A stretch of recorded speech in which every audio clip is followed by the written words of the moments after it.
Thanks for tuning in to Positioning Your Passion podcast. I'm your host, Nah, and I'm here with one of my favorite people. I've learned so much and seen so much through working with him, Eric Montanez.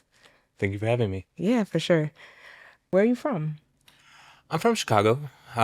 Grew up kind of like all around the north side until like grade school, and then moved to like very rural Illinois and lived there for middle school and high school.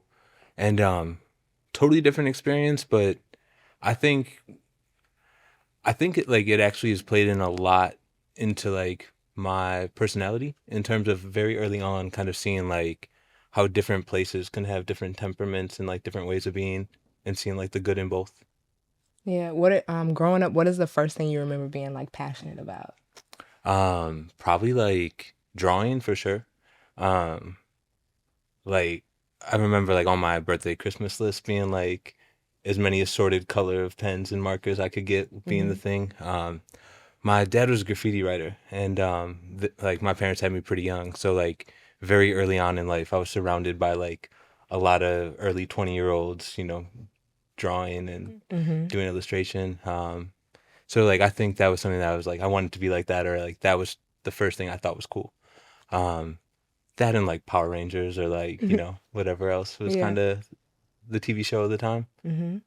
And where did you end up like going to like college or study? Like where'd you go? Yeah, I went to DePaul. I went to the digital media school, and I had started making websites in high school, and like That's crazy. That's where I met you. yeah, Paul. Yeah. yeah, yep. And I think like yeah, my experience at DePaul was cool, but it was totally not what I expected, but it definitely put me in the right place and right time. Got to intersect with a lot of things I cared about.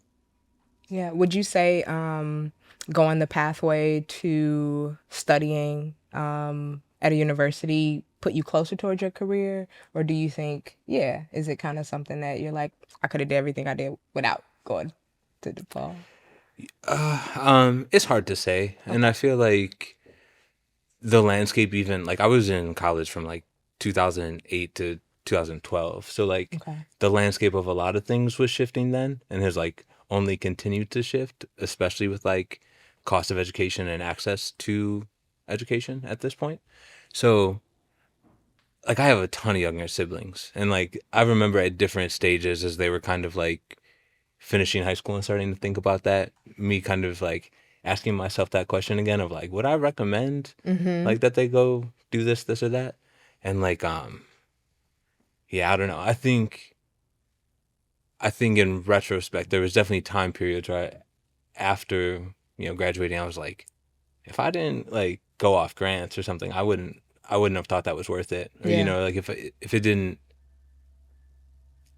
I would have been mad if at the price tag of first what I got at that period of time is kind of how I thought about it. But again, there was a lot from just where it put me, when it put me. And some of the classes and courses and professors were definitely, I still think about, I still have like things I took away from. Yeah, so it was worth it for for what you got out of it. But different paths, different people. Totally. Doesn't have to. Yeah. How many siblings do you have? I have 8 siblings. And you're the oldest? I'm the oldest. Oh wow, big brother. Yes. Kind of like different parents in some of the combinations, but yeah, my youngest siblings are like 19, 20 at this point. And then today's my brother's Elliot's birthday. Okay. He just turned 29, and then I have a stepbrother who's a little bit older. But yeah, they're kind of spread through like 20s and now getting into 30s, so it's like they've always been a cool reference point to me, like especially working with artists and stuff, just kind of like getting to share and see like what resonates with who and when. Yeah, you're a nurturer in that way because you've always had to. Yeah. That quality definitely like I feel aware of it, and like there's been artists who like Ravyn, when I was managing her birthday was one day before, or no, after one of my younger brothers, so like there was very much a reference point of like exactly how old they were, like and definitely had that mentality or dynamic around it.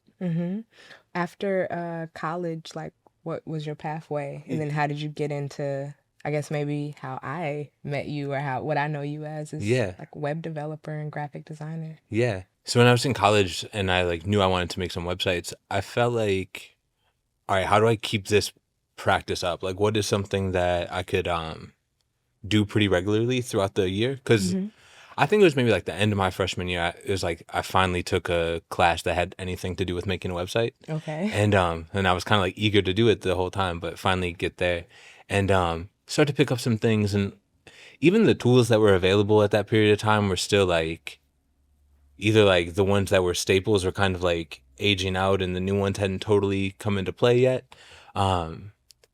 So I think I was using like Adobe Dreamweaver to make websites and like starting to learn how to like custom code some things. But I think very quickly I realized like, oh, I'm not really interested in programming. Like I'm not really interested in like the structuring of some of this stuff. Like why I like websites is like they are this like presentation tool, you know, like they're this like way that we can communicate or showcase like, you know, the story of something, like, you know, the pictures of something, like kind of like create like a visual or creative, again, like words I didn't even really have at that point. But it's just, again, kind of like carving through like, all right, this is the thing that I think I like, and just how can I get it to move me closer to the other things I do.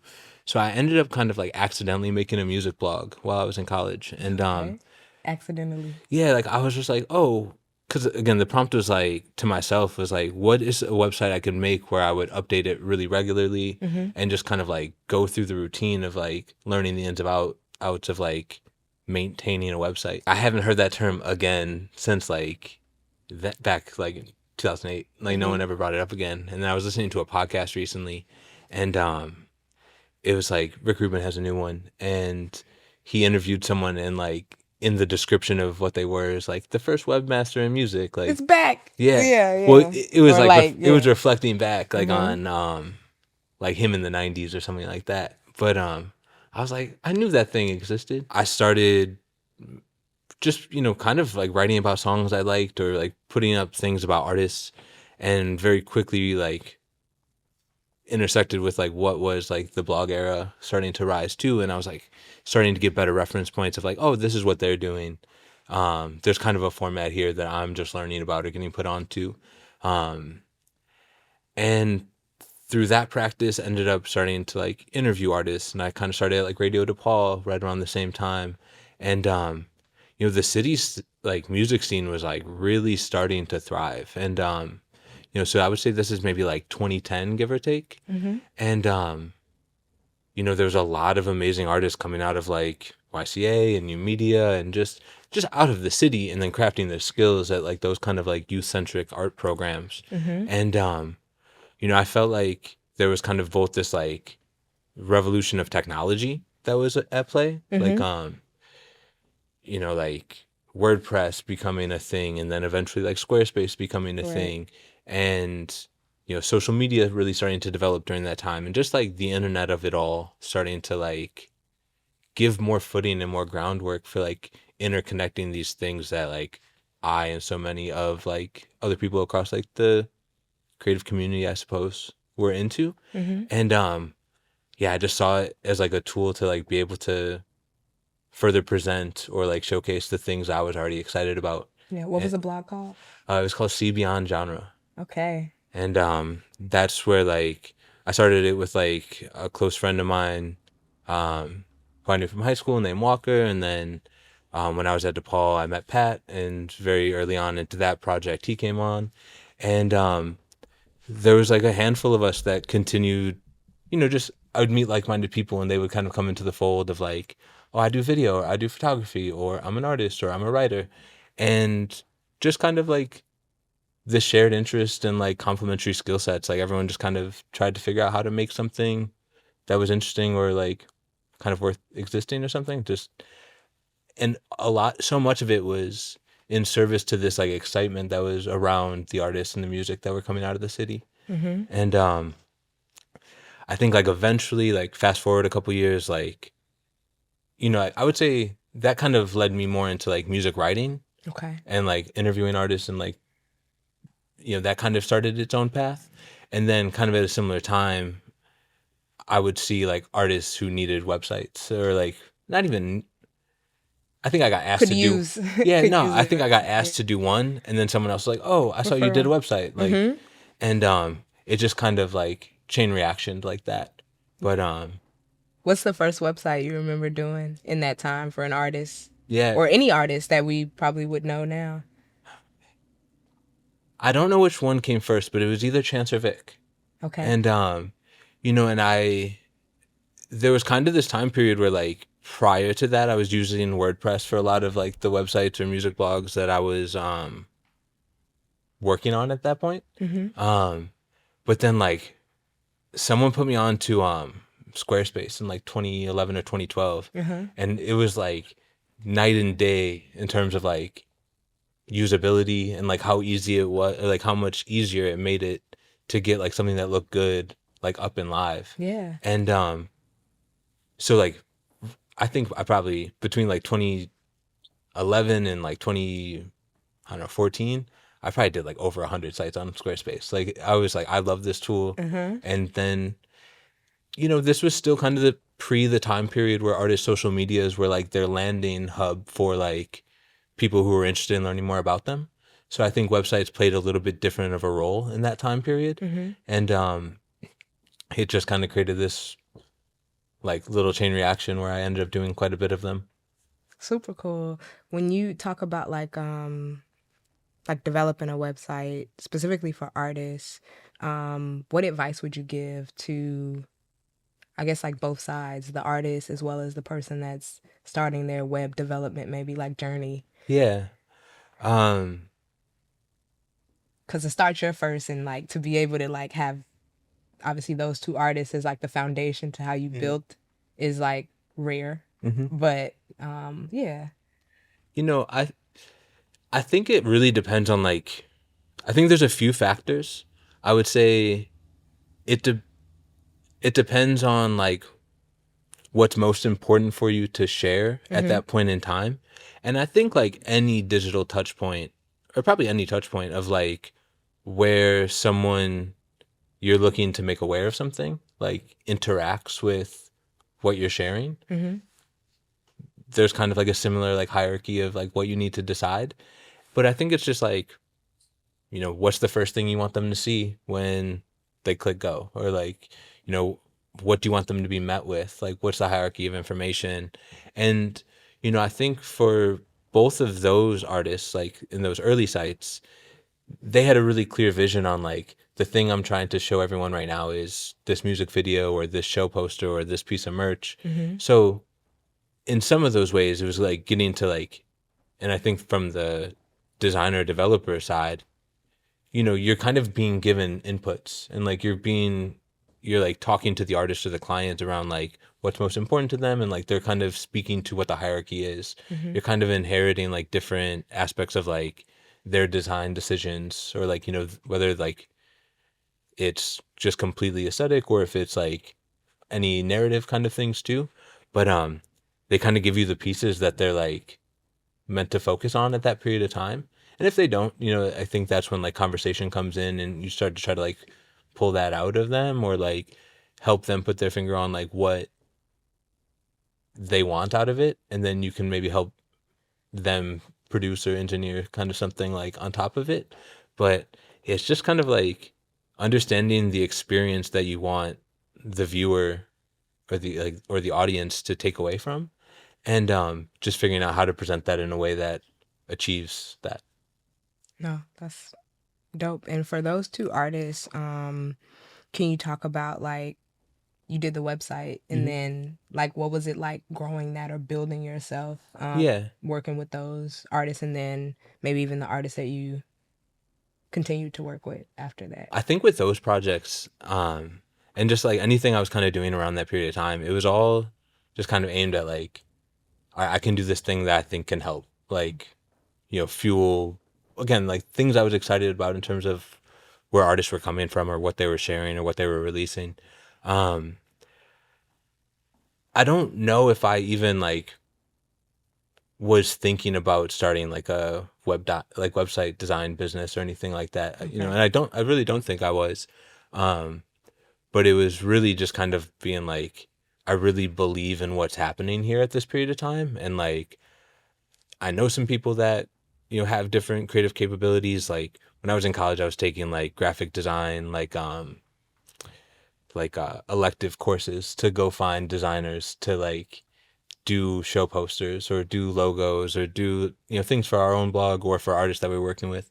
Same thing with like you know, taking video editing courses to like go find editors who could then maybe go do a music video or like shoot a music video Mm-hmm. for artists that we liked at that period. So there was a lot of overlap in terms of just, you know, covering the scene and then Mm-hmm. trying to produce things around it, like with these different mediums, and just starting to kind of be one of the people in the mix that knew how to do a couple of things, and like web and merch were kind of like my first entry points into Yeah. that.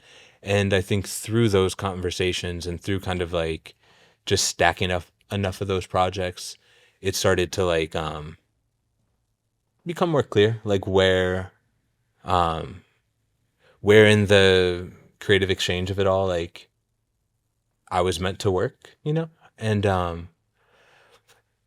you know, I think that side of things was really like my focus until kind of like artist team priorities started to like be the main thing. I don't know if that's too vague, but No, yeah, I get what you're saying. You're multi-talented, and so obviously you were fulfilling like a need of like, oh, you can use a website, but that stretches far beyond like what your actual capacity is. But then once things are rolling and moving, you kind of gotta focus in on like maybe a specific task or something like that. yeah, and I think it worked out in a way where like, you know, I still remember like one of the first places I was able to like walk like alone without like, you know, my parents was a record store that was down the street from me. Mm-hmm. And I remember just going and like looking at like the CD cases and like looking at the album artwork and looking at the packaging, or like, you know, buying them and then, or like getting them from my older cousin or whatever, and like getting my first CDs and like flipping through the booklets and stuff. So like the like media that came attached to music and artists, um, like it's something I focused on like a lot since I was little. So, you know, when these websites started to come around, it was artists who were like, they only wanted one because they wanted to send the audience to a place that was like in promotion of their music. So like they would have maybe the artwork already, and then I would be like, okay, cool, we can expand upon like the, you know, creative direction of your artwork throughout the site. Like if it's like red and black, like all right, we'll make the background this, we'll make the titles like that, Mm-hmm. and just kind of make it feel cohesive to like center again the parts of the creative they already had defined. And like think like through a lot of those conversations, I just got further and further into the, Like artist development. yeah, and I think like specifically like as it pertains to like how they present their work like visually and narratively around releasing a record. Yeah. Any reflecting back on that time, any like fun or moments that was like I really enjoyed this, or this was really just like, yeah. Early on, like at the earlier stages of getting involved with artists and like the creative scene here, I was like still such just like coming from a fan perspective. And I was really, you know, I was excited to be close to like the release of albums I was so excited to listen to, you know? Mm-hmm. So, um, doing things around acid rap, doing things around internet tape, like those were really fun. And I was also, again, like such a huge fan of those artists at that moment of time. And, so like there's little moments of one of the people I've gotten to work closely with like throughout my career is OJ Hayes, who's like a super talented illustrator and animator. The lettering that he did for Acid Rain was like very similar to the lettering that became the title on the Acid Rap cover. And you know, I remember being like, oh, I don't know if we can put a GIF on a website, because he showed me the animation, but learned we could. And just, you know, there was like these little technical kind of like figuring things out at different points. Um, at one point, I did a website for Caliucci's, and she wanted the cursor to be like this girl's hand that had like nails done, and also had like a little knife in his hand. Okay. And she like sent the graphic and like, you know, some really detailed notes. And I was like, I don't know if I could do this just because I didn't know how to do it. Mm-hmm. But kind of Figure it just, out. yeah, through the figuring out. So I think like there was some aspects of that that were really fun. And then, you know, I think one day, like I think maybe it was like 2014 or 2015, I got a DM on Twitter from The Roots. And it was like, hey, we need a website. And I'm sitting on the couch with a few friends, and I'm like, yo, like, is this Look what I just is this got. real? Yeah. And then like one of the next responses was like, this is their manager, by the way, blah blah. And you know, so it was like not talking to Quest, but Yeah. that was a cool project to do early on, and like maybe like the first like established act I had done anything with at that point. But again, with some of the artists that were like closer to the orbit I was in, there was a lot of figuring out just how to get things done, and you know, their own creative direction or like decision making kind of like created the prompts that then, you know, myself and then other, you know, collaborators had to figure out how to make happen. Mm-hmm. And there was a lot of things that I think I wouldn't have known could be done if it wasn't provided by an artist as an ask first. Yeah, it's like a challenge. It's like, oh, let's see if we can do that. Mm-hmm. And you did it. Yeah. I think I met you maybe 2014, 2015 at DePaul. Yeah. Through like a access to the music industry program with young Chicago authors. I think I was 24. So it's 11 years ago. You were the same age.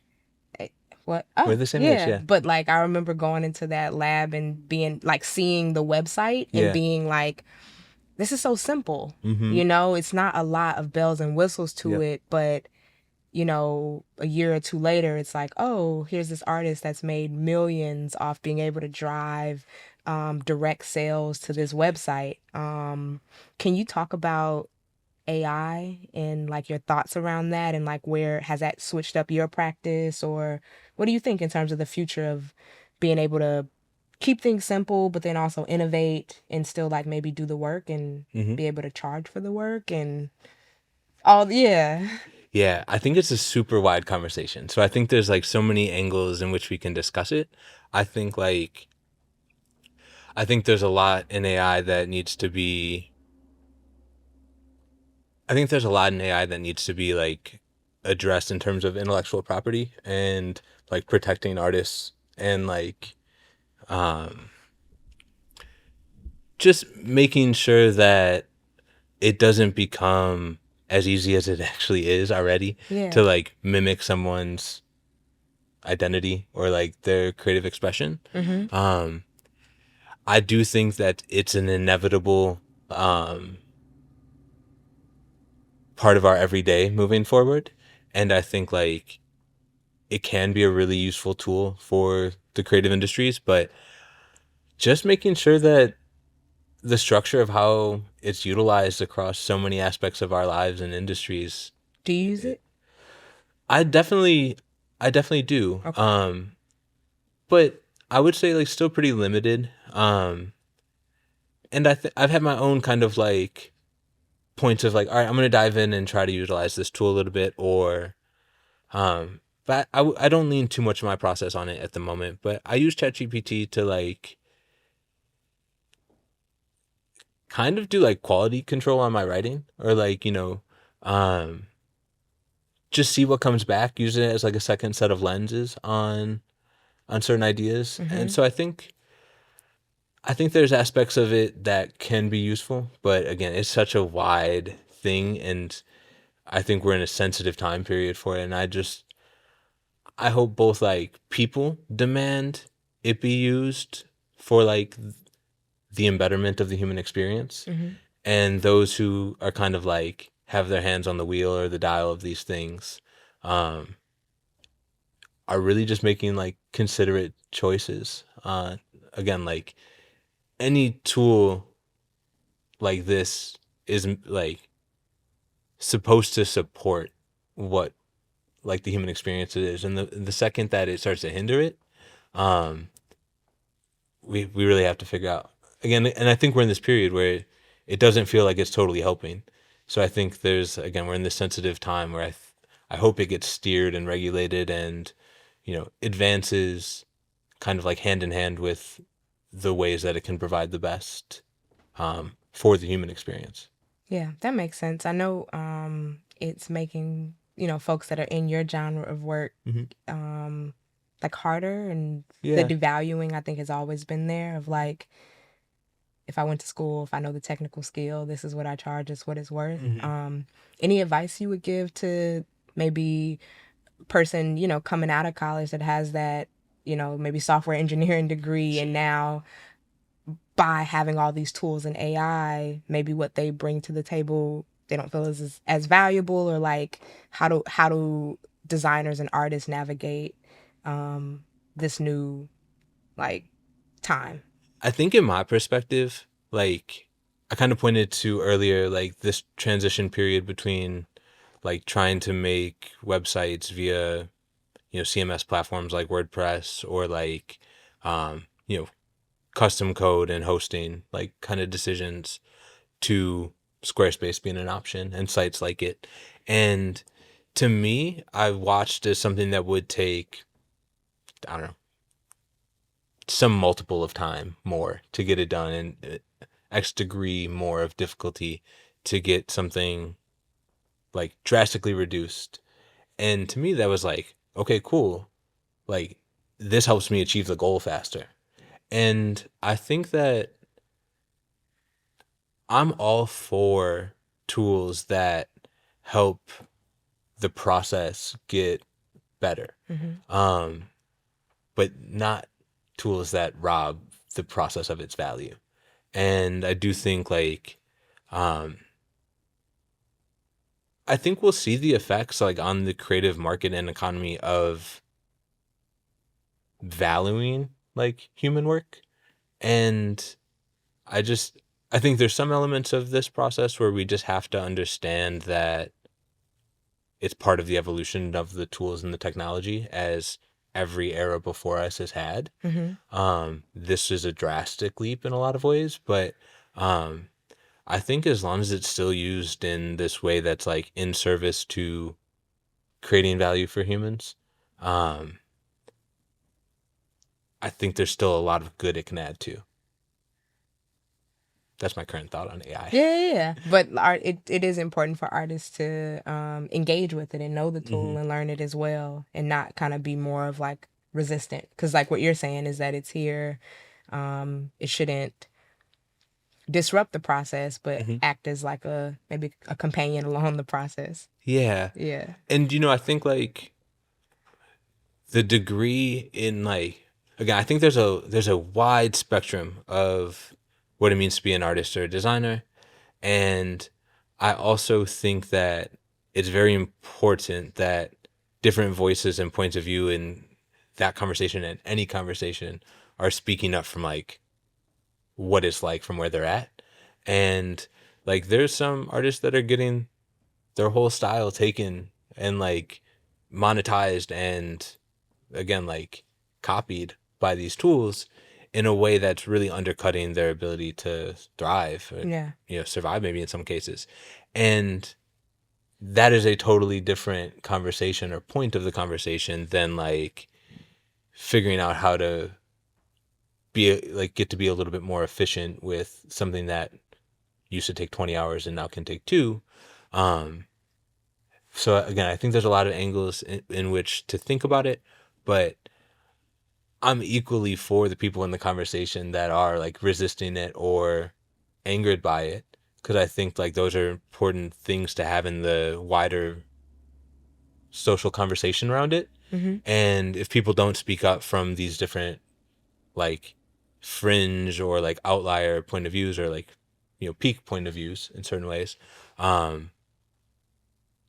we've watched so many things kind of like be ruled by the collective average, and some of these like really important points kind of get lost in the mix. And I don't know, I want to point to those two because I think it's an important step. Working on websites, helping kind of build out artists' development Mm-hmm. led into being an artist manager. Can you Yeah, talk a little bit about some of the folks that you've worked with and then what that experience was like? totally. So like, kind of what my entry point was like really just trying to be helpful and like, I think I was already kind of in this process, like through my own music blog of like talking to artists around the time of their releases. And then as I started to do like the website stuff or started to be known to be able to get a few other things done for artists, whether it was like, how do I get posters done for my show or how do I get like t-shirts made? Like these things that I was starting to learn just through different projects that were popping up. Um, and again, how tight the community was at that period of time and how like active so many people were and like how many careers were really launching off. A lot of people had the same questions. And so like that kind of just started to swirl. And I think like there came this period maybe in 2012, where Pat, who I was already working with on the music blog, started to work with this band Kids These Days and kind of shadowed their manager at the time and just kind of learned like that was what he was wanting to do more of. And I started writing for this music publication called Hype Track, which was like a subsidiary of Hypebeast.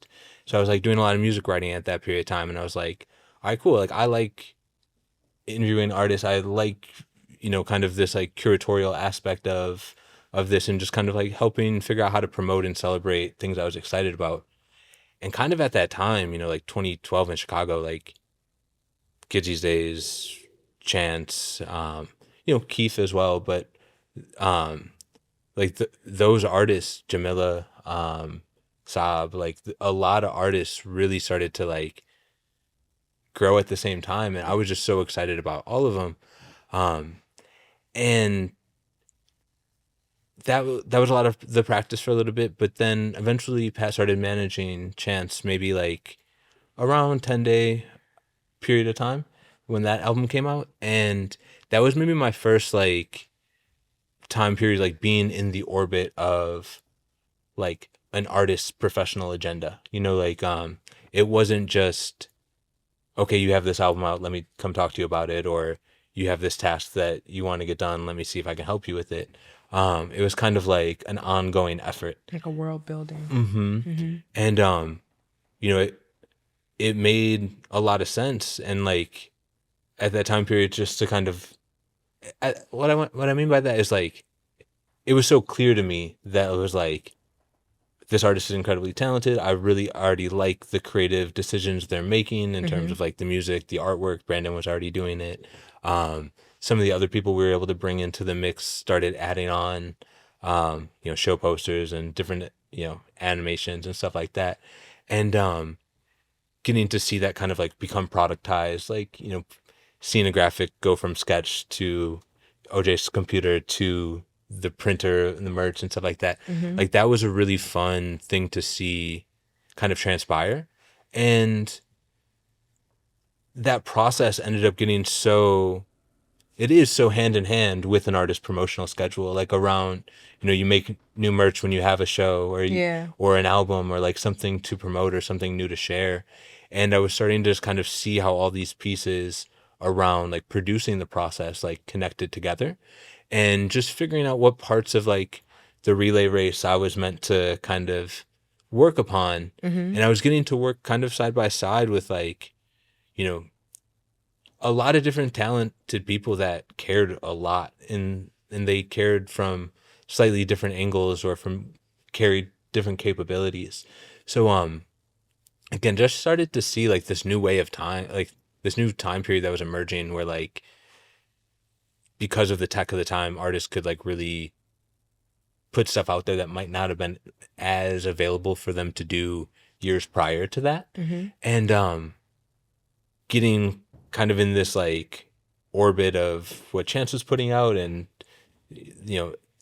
kind of the whirlwind that was created following his release of Acid Rap and like being pretty much like the first additional team member like brought on board to like figure out how we figure this out. Yeah, how's it all gonna work? Yeah. And that kind of gave me this insight into what it means to work on an artist team. And, for a long time, like I didn't really have much interest in managing artists. I was just kind of like, how do I be a supportive member of this team and like in support of this artist that I believe in deeply, and just do whatever comes up. And I think like, that was kind of the mindset from like 2012 to like 20, almost like 17, like I was doing other projects and, launched These Days at that period, like in 2015, and we're doing other types of work, but kind of around 2017, like after like Chance went on the Grammy run, and merch had kind of like taken over my life for a little bit. Right. It was like the 3 Hat time period. I think like I had kind of gotten to this point where we got an inquiry from Ravyn around management. Ravyn Lenae. And it just kind of felt like on time. Like I felt prepared enough in terms of like I had seen a few album rollouts. Like it been like intimately involved with like different album rollouts of that by then. I had known a lot of like, I feel like I'm a person who's really hesitant to get involved on anything until I feel very comfortable, like that I know what I'm talking about. Like know what I'm doing, know what I'm talking yeah. And so I think for me, like artist management was something that I was really reserved on because I didn't feel like I knew what the music industry was doing as a whole. Chicago's point of view into the music industry, especially at that period of time, was like, disconnected. Like it's still such a DIY centric city. It's still kind of like, it doesn't feel like there's really like inroads to the larger industry here. But there's enough going on always, and there's enough from here where it's like there's a lot of good reference points. But kind of by 2017, I was like, all right, I really like this artist. I'm really open to this opportunity. I feel prepared to do it. And that was kind of my first entry point into management. That's kind of been a focus for a lot of the years since, which almost 10. I've managed a few artists kind of like in conjunction with like the team at Nice Work, or prior to that it was called Hate. But like Knox Fortune's an artist I worked with for a few years. The OMys are a great band from Chicago that I still manage. I worked with this artist in LA named Daisy World. But I've gotten like, through Did you work with Appleby? Yeah, and Appleby, it wasn't a management perspective, like it wasn't a management role, but it was just you're always helping. Yeah. And I think there's like a through line here where it's like, if I see how I can help, or like, there's so much like creative work that gets put out all the time, and like in these communities, and it's like, whether it's the person, well, it's always like a combination of like the person and the art, and like, where you just develop like being a fan, or like wanting to champion someone, or like, just believing them or rooting for them. And Appleby was a person that I had met a few years prior. I had liked his music. There wasn't like an intersection point to work together at that point in time. And there was kind of like, my world was already so busy. Like that wasn't necessarily the intro of a conversation, but it allowed us to like become friends for a few years. And then he had this project come together like in maybe like 18 or 19, and kind of just helped project manage it, and helped bring together like Armani Howard to do the artwork for it, and just put some pieces together. Because again, like I think that one thing that the Chicago creative scene kind of like forces you to do is like find collaborators to kind of help bring your vision come to life. And there's so many people here that have complementing skill sets, and just alignment in value or energy or whatever it is. And like Applebee's someone who like I still talk to this day, like quite a bit. And like some of the professional responsibilities like are just like kind of like such a small piece to like what these larger friendships or relationships end up becoming being, you know? Oh yeah, that's super cool. I didn't know. Reason why I assumed that you worked and managed him is like he was at my house one time and he was Yeah. trying to go through like some music license and stuff, Yeah. and he called you. Yeah. And I was just like, oh, yeah, I just assumed. But it's just a testament to like who you are and being able to be a person that's accessible, you know, Yeah. especially for people that you believe in. Can you talk about, out of, you know, all the management experience and then working obviously with Ravyn, what were your biggest takeaways? What did you learn? And yeah. Management, I think, is a really cool role within it all. And in some ways it's really difficult because the scope of responsibilities is so wide, and every artist needs a totally different set of support. And I think like I've had like all positive experiences with all of the artists I've managed, but like there's also still points where I'm like, I wish we could have got a little more done, or I wish we could have achieved that, or you know, this or that. But it's interesting because I think in some ways as a manager, you really inherit the responsibility of like somebody else's life's work. And I think like that's something you really have to be respectful of. And I also think that the role can be so wide, it's sometimes difficult to be good at all it can encapsulate, especially in this like newer age of a time period. You know, I think like what a manager is now, and you know, even what it means to be an artist now, is a lot different of a, you know, of a checklist of responsibilities than, you know, even when I was coming into the space. So I think that's one point of reference I always like try to keep in mind. But it's a really beautiful role because again, like you're side by side with the artist and like, you know, have kind of a clear mission in a lot of ways. But it again, there's these moments of like it has a pretty endless scope to it, and sometimes that could be difficult to work with too.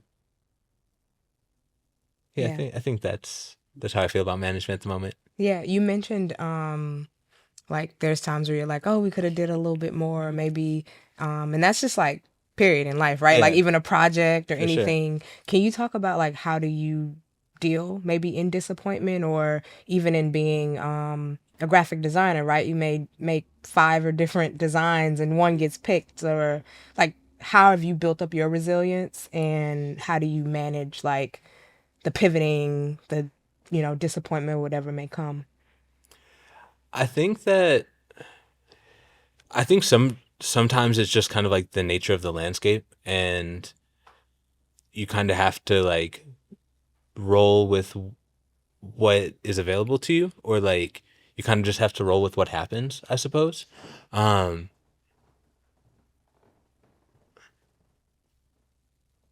I feel like I think like for some aspects of dealing with disappointment, there's kind of like not a shortcut. There's kind of just like periods of reflection and like, you know, years later, kind of seeing it from a different vantage point and learning, like, you know, checking in with how you feel about it then. Mm-hmm. I think there's a lot of things that I've been involved with, and like as I get further from them, I can either appreciate it more, or I'm like actually that stings a little more, or you know. So I think um, time and reflection is kind of part of it, but you know, really just I think that in general with all of it, it's just like how do you get back to your alignment? How do you get back to the thing that like you can learn from it and move forward with?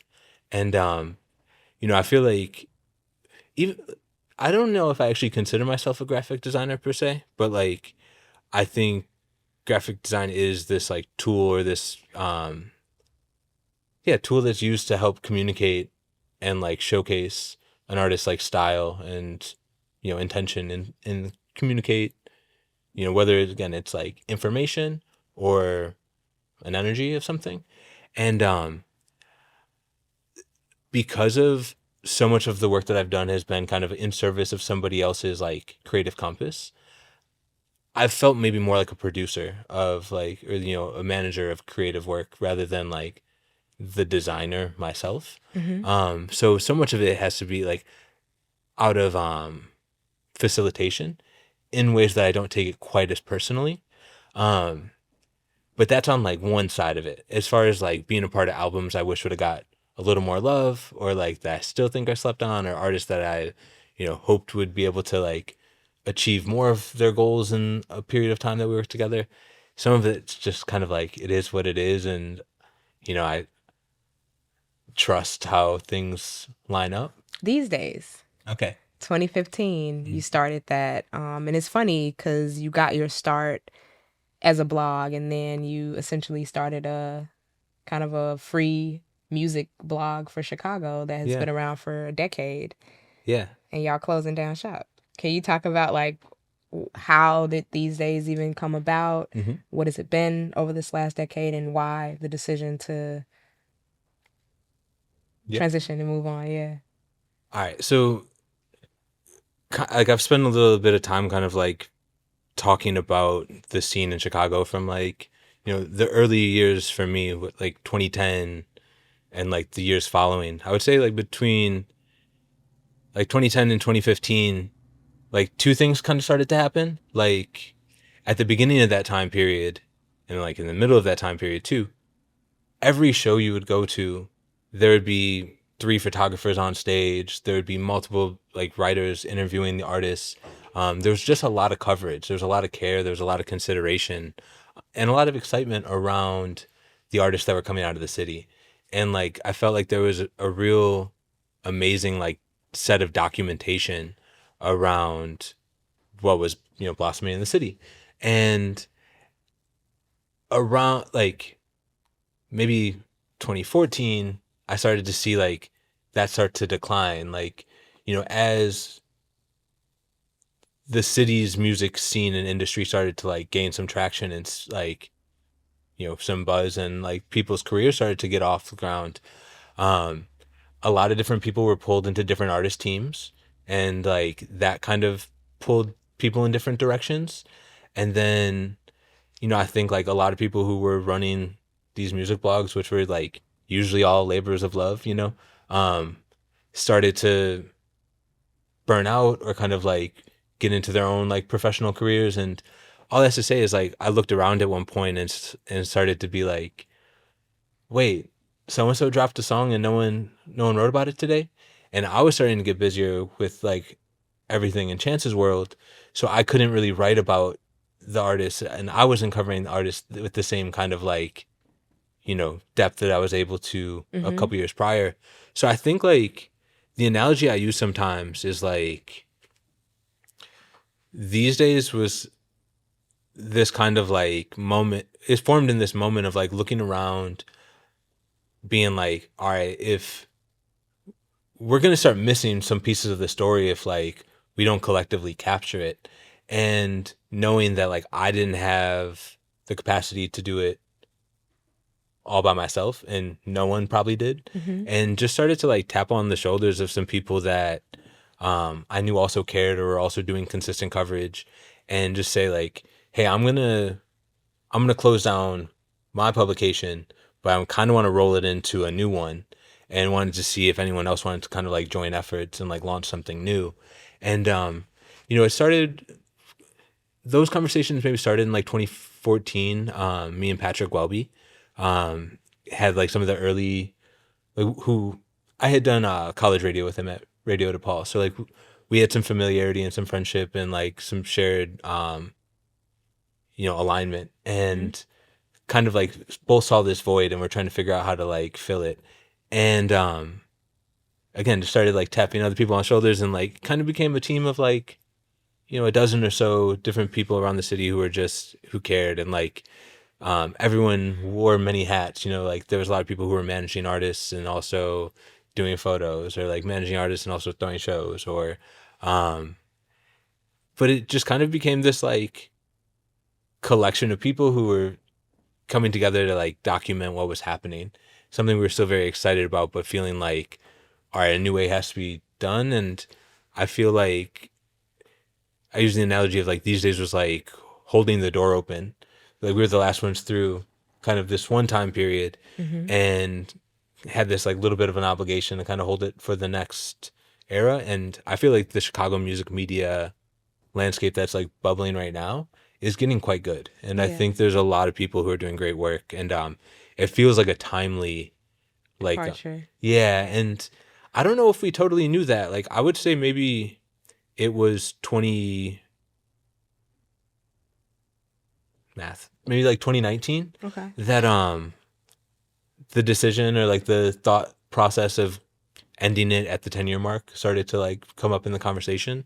I think I was like, all right, I know what we just did for like, we were getting like the 5-year mark, and I was like, I think we could do that one more time and like kind of like keep a quality control, like, you know, through line, like all the way through. And yeah, it's kind of landed us where we're at now. Yeah. Any plans for the year? How y'all going out? What's anything you can share? I mean, I think just in general, like that project's been incredible to watch develop over the years. And like so much of that project is like obviously like the coverage and like what we were able to capture in terms of like how the artists and the scene grew in that time period, but also like the volunteer based team that came together for like the course of that period of time too is also like such a part of the story. And like our production days and just like the energy of being on set, I feel like is also so much of the story that I think in this next 6 months or so, we're focusing a lot more on revisiting our archive of photography, telling a bit more of our own story, kind of like just highlighting like how it came to be and why it came to be in a little bit more in depth. But we'll have some shows. We're going to have some product for the first time, like going to do some merch, going to do some printed materials. And I'm really excited about that. It's something that's been on my list for a long time and feels like seeing it start to be actualized is great. No. Well, yeah, congrats on that. That's super dope. You moved out of Chicago for a while. Yeah. But you came back. Can you talk about what inspired that move and what made you come back? I think that my experience in Chicago, I think my experience in the Chicago music scene, kind of like both gave me a lot of experience really early on. But it also kind of made me like an OG really fast in the city. And I think I remember this period of time where I think I started to like maybe like crave some mentorship. And there was different time periods where like I would get to meet people who were higher up or more experienced in different cities and kind of be like, oh, I wish those people like were here in Chicago. And LA was a place that I was getting to have more of those conversations. And I kind of like, I had this like string of experiences of like X amount of times going there in a row, kind of being like, oh, I like it here. I like how it's feeling here at this point. Yeah. And it was very much the opposite. Like both New York and LA, like the first times I was there, I was like, fuck this place. Like, give me back to Chicago. But learned to really love both of those cities. And when I got to this point, maybe in like 2022, where like a lot of the things that had kept me anchored in Chicago kind of weren't really in play anymore. And it had been really the only place I had lived in my life. I hadn't like lived out of Illinois at all. And it was kind of just like, if I don't do this now, I probably won't. And like a friend, my friend James, who I do building blocks with, had a sublease open up and was like, yo, do you want to come stay for a little bit? And it was just perfect timing and kind of aligned with like, again, I think my biggest goal at that period of time was like, all right, how do I age gracefully in all of this? Like the music scene is not something that's totally known for that. It's like fairly, a youth-centric scene. And I think a lot of the people who I had met who were, late 30s, early 40s or whatever over the years didn't really, they didn't seem like they were, I don't know, still true to the same things as like I felt like I wanted to be at that age or at that point or whatever. And whether it was like still trying to be like too caught up in what the youth was doing or like trying to be a tastemaker at 40 for 20-year-olds, like that was something I just knew at a certain point I didn't want to do. I didn't want to sign people to things that they didn't fully understand, to like, I don't know, it just, I was like, that's not really what I want to be doing at that point. So kind of figuring out how to learn how to do that in a city that doesn't have, especially in the music space, doesn't have a lot of like paved roads because of all the divides that had existed just throughout the different eras. You know, no one had really like, no one had really traversed the landscape that the opportunity working with Chance provided up until that point, because everyone prior was kind of like pre the internet era of things, where like there was still a little bit more like you had to do it from the coast, or you know, you could build something here but then you had to take it somewhere else.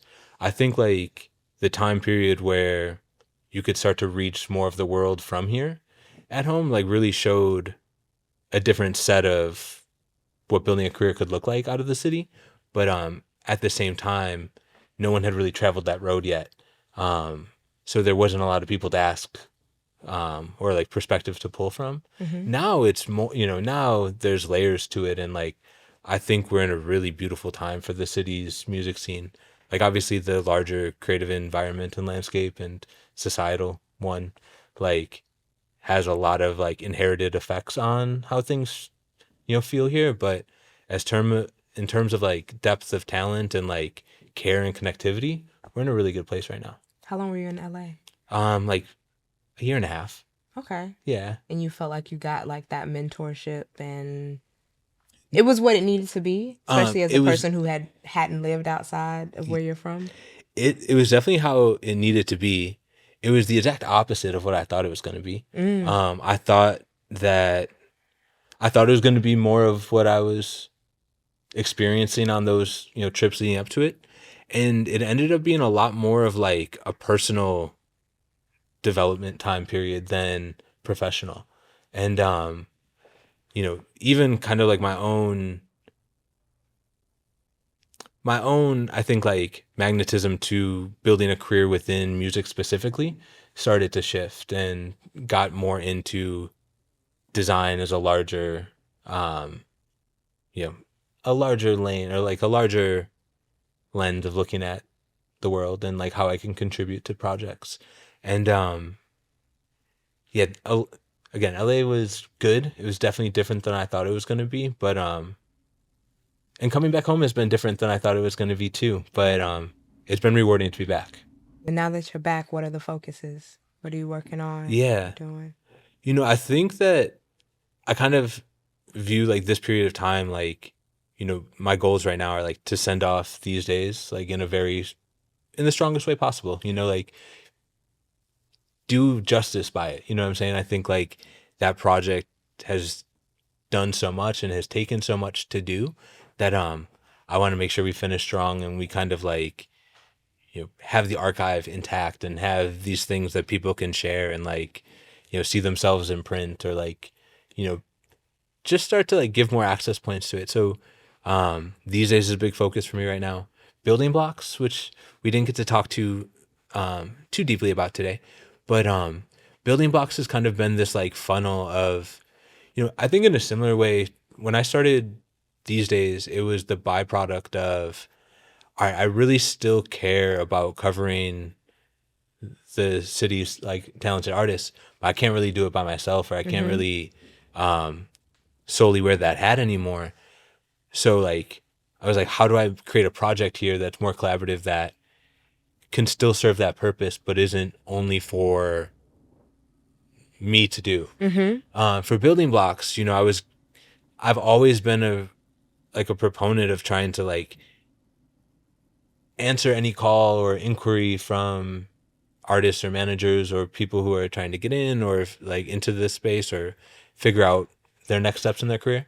And building blocks kind of allowed maybe like a bit of a funnel for the conversations that I was seeing like happen in real life where like, a few of us would be sitting around in like my living room or something, and we would get into these kind of like open and slightly vulnerable conversations about the shared experiences or what one person was going through, and I got to watch these like these kind of like conversations untangle like someone's like temporary struggle, and it felt like when I was getting to this mode of like, all right, what's the part that I feel like I'm best at, or what's the part that I feel like I'm adding value to an artist's like experience?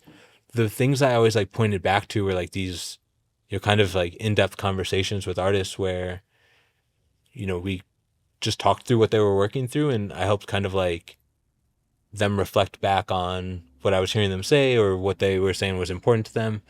And a lot of times just getting to illuminate the fact that they weren't alone in like figuring some of this stuff out. And I think like Building Blocks has kind of taken form now as like these in-person like open forum conversations where like it'll be 20, sometimes 30 people sit, like you've been to a couple, like sitting in a room, sitting in a circle, and just kind of like speaking about like what they're working on or what they're working through. And every time like every time there's like a moment where you can tell like people's shoulders loosen or like their eyes light up, or they're just glad they came. And I feel like that's what I want to be in service to. And so right now it's just a vehicle for me to like try to still facilitate this thing that I feel like is important to the ecosystem at large, but like something that I can't service by myself. So kind of created this larger format to do it. And then outside of that, the other thing I'm kind of focusing on is just like my own professional development. I've been doing a lot more like creative direction work and a lot more like getting to work on like larger teams and in and out of music. So I just got to work with the Chicago Sun-Times and do some like rebranding and a redesign of their website, along with like an amazing team of developers and like their internal staff as well, and then a designer I got to bring on. And that was like my first maybe big project outside of music, and that was super rewarding to like learn from, but just still following it and still kind of figuring out like I feel like I'm back in like student mode. Like I know I'm not gonna be like as good as I want to be on like at some of this stuff just yet, but I can tell now that like I'm starting to sharpen my own creative like toolkit, not only in support of somebody else's like vision, but my own. Thank you so much for saying yes to being on the podcast. Yeah, I'm glad to be. Thank y'all so much for listening, positioning your passion, and you can follow Building Blocks. And then your personal, you want to plug your personal, or don't follow you personally? Oh, you can follow me personally at Eric Montanez. Nice.